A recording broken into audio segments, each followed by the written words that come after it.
여러분 안녕하십니까? 이번 시간에도 산림 기술사 공부를 할까요? 수험생들이 수험장에 가서 문제와 답안집을 받아보고 답안 작성을 하는 내가 골라서 어느 것을 골라서 순서대로 답안을 작성할 때 점수를 많이 받을지, 또 어떻게 문제를 선택을 해갖고 써야지 채점관들한테 높은 점수를 받을지, 이런 것을 고민하게 되어 있습니다. 저도 그랬습니다. 이번 시간에는 답안 작성 순서에서 논술의 6문제 중에서 내가 잘 아는 것을 4문제를 골라야 되지 않습니까? 4문제를. 그래서 답안을 작성해 나가야 되는 것입니다. 여러분들도 함께 고민해 보시고 제 말에 맞는지 또 도움을 주시고, 여러분들은 여태까지 시험 볼 때 답안 작성을 어떻게 어느 것부터 골라서 썼는지 한번 비교하면서 도움이 되시길 바라겠습니다. 자, 이제 우리가 답안집하고 문제를 받아봐서 이제 시작하십시오. 그렇게 이제 시험 정감독관이 이제 정감독관이 있고 부감독관이 있는데, 이제 시작하십시오. 그럽니다. 그러면 이제 공부가 많이 되어 있던 사람이든, 뭐 8번 떨어진 사람이든, 뭐 2번 떨어진 사람이든, 항상 고민이, 뭘 먼저 골라 써야 되지? 뭐가 자신이 있지? 어떻게 답안을 갖다가 4개를 골랐는데 뭘부터 제일 처음에 답안을 작성하고 순서를 어떻게 나가야 되지? 그런 고민은 누구나 하는 고민입니다. 자, 그렇다면 이제 한번 보십시오. 예제입니다. 예제. 논술에서 제가 이제 예제 문제를 한번 써보고 어떻게 하면은 답안을 잘 골라서서 높은 점수를 받을 수 있을까? 채점관한테 인정받아서 높은 점수를 받는데 유리할까? 이런 것을 한번 이야기해 보겠습니다. 정답은 아닙니다. 제 생각입니다. 자, 이제 논술에서 문제가 6개가 나왔는데, 영상에처럼, 화면에처럼, 그 중에 여러분들이 이제 만만한 것을 4개를 골라야 되겠죠. 원칙이죠. 6개 중에서 4개를 골라 써야 됩니다. 유사항에 나오죠. 5개 쓴다고 잘하는 것도 아니고요. 4개 골라 쓰라는데 3개만 골라 썼으면 점수가 엄청 깎입니다. 그러면 보통 이제 50점대에 올라온 사람들이, 자, 4문제 정도는 그저 이제 고를 수가 있는 수준이 되겠죠. 항상 답안을 작성했을 때에는 이제 연습지가 2장 정도 있지 않습니까? 거기다가 한번 대제목을 쭉 나열해 볼 때에 아래와 같이 화면에 보이는 6가지일 때 내가 꼭지를 어느 것을 많이 쓸 수 있을까? 책에 나온 것을 달달 외워서 또 뭐 제가 파는 그런 답안집에서 나 이건 많이 눈도장을 찍었는데, 그런 것들, 이건 내가 현장감이 없이 현장에 일한 적이 없었고 달달 외운 거를 골라 써야 되겠는데, 또 어떤 수험생은 난 암기력은 좀 약한데 이 6가지 중에서 현장감이 있는 것은 쓰게 되면 내가 대제목 9개, 10개 정도 쓸 수 있을 텐데, 이런 것을 순식간에 몇 초 내에 고민을 해서 문제에 나온 것을 나 요걸 1번 산림관리 기반시설을 1번을 하고, 종자의 저장 방법을 2번으로 하고, 3벌 작업을 3번으로 하고, 고성능 임업기계를 6번으로 할 거야, 이렇게 선택할 수도 있는 것이고요. 나는 달달 교재만 외우고 답안집만 외우고 공부량이 적어, 그러니까 현장감이 없어. 그러니까는 엽도랑 산림관리 기반시설, 우리가 얘기하는 임도법에서 엽도랑 배수구의 시설 기준, 요건 난 답안집을 달달 외웠으니까 요거를 선택을 하고, 종자의 저장 방법, 이건 조림학에서 나오는 거니까 뭐 건조 저장 방법이 있고, 수변 저장 방법이 있고, 뭐 노천 배장법은 그림도 그릴 수 있고, 그럼 난 요거를 3번을 고를 거야. 그 4번에서 산림경영의 패러다임, 나 이건 산림경영의 6가지 기능 원칙을 쓸 수 있고, 뭐 지속가능한 산림경영을 쓸 수 있고, 또 자연에 기능하는 뭐 이런 패러다임을 갖다가 쓸 수가 있어. 산림경영의 요소를 갖다가 몇 개 쓸 수 있어. 그래서 요거는 내가 2.5장 내지 3장을 쓸 수 있어. 그럼 이런 것을 선택해야 되죠.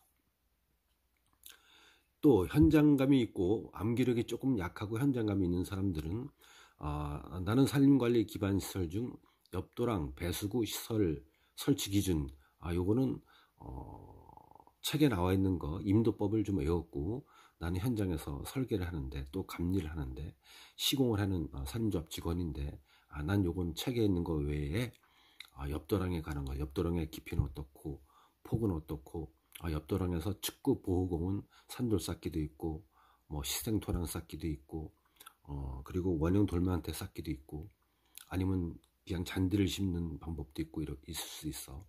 이런 것을 그림 그릴 수 있어. 그렇다면은 요건 내가 1번을 갖다가 3쪽을 쓸 수가 있네, 이렇게 생각한다면은 1번을 제일 먼저 써서 채점관이 이 사람은 임도 산림관리 기반시설에서 엽도랑 배수구를 갖다가 시설 설치 기준을 다 외웠고, 또 현장에서도 설계 감리하거나 시공하는 사람이구나, 혼이 끼고 있구나. 그럴 때 이제 75점 만점에 65점 이상을 획득할 수가 있는 것이죠.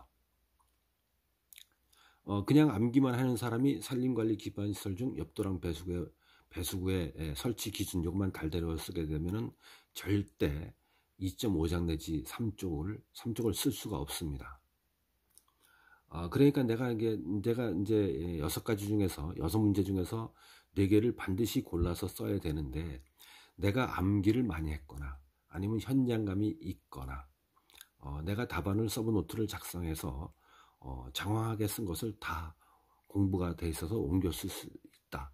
그런 것을 갖다가 1번을 갖다 놓고, 그다음 많이 쓸 수 있는 것을 2번을 갖다 놓고, 그리고 3번째를 갖다 놓고 4번째를 가장 약한 것을 내가 답안 작성이 이건 2.5장에서 이쪽뿐이 안 되겠다, 그런 것을 맨 끝에 갖다 놔야 되는 것입니다. 만약에 이제 5번에 3번 작업을 선택했다 그러면 요거는 내가 이제 조림하게 나오는 거니까 이제 갱신의 종류를 쭉 써주고, 예림 작업, 3벌 작업, 개벌 작업, 이렇게 택벌 작업 이렇게 써주고, 요걸 대제목을 만약에 8개를 쓸 수가 있는데, 3벌 작업에 그리고 견치도, 작업 모식도, 작업 진행도, 그래갖고 이건 예비벌 그림도 그릴 수가 있고, 나무를 어떻게 잘라주며 중간 치수를, 그리고 후벌 작업은 이렇게 나무를 갖다가 수평선에 나무를 그려놓고, 나무를 큰 거 다 자르게 되면 맨 끝에 작은 나무들이 남고, 그런 것들을 자기가 구상을 해가지고 요건 3벌 작업은 나는 3쪽을 쓸 수가 있어. 그럴 때 요것은 3벌 작업을 1번에 갖다 쓸 수가 있는 것이고요. 6번에 나와 있는 고성능 이목기계, 이건 펠로번처가 어떻고 스키더가 어떻고, 이거는 악기와 인치를 했을 때 어떻게 하며, 임도가 있을 때 하향 집재는 어떻게 하며, 가공 몬주를 이용해서 상향 집재는 어떻게 할 것이며, 임도가 있을 때는 고성능 이목기계를 어떻게 할 것이며, 이목기계화의 장단점은 무엇이며, 이런 것을 쓸 수가 있다.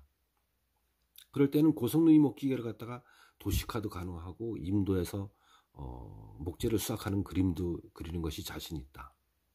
내가 산림청에 땡땡 구기림관리소에서 자원조성 업무를 갖다가 3년간 본 7급 공무원이다. 그러면 이제 고성능 이목기계 같은 거 우리가 현장에서 이목기계화 실현대회도 하고, 기능인 영림단들 경진대회도 하지 않습니까?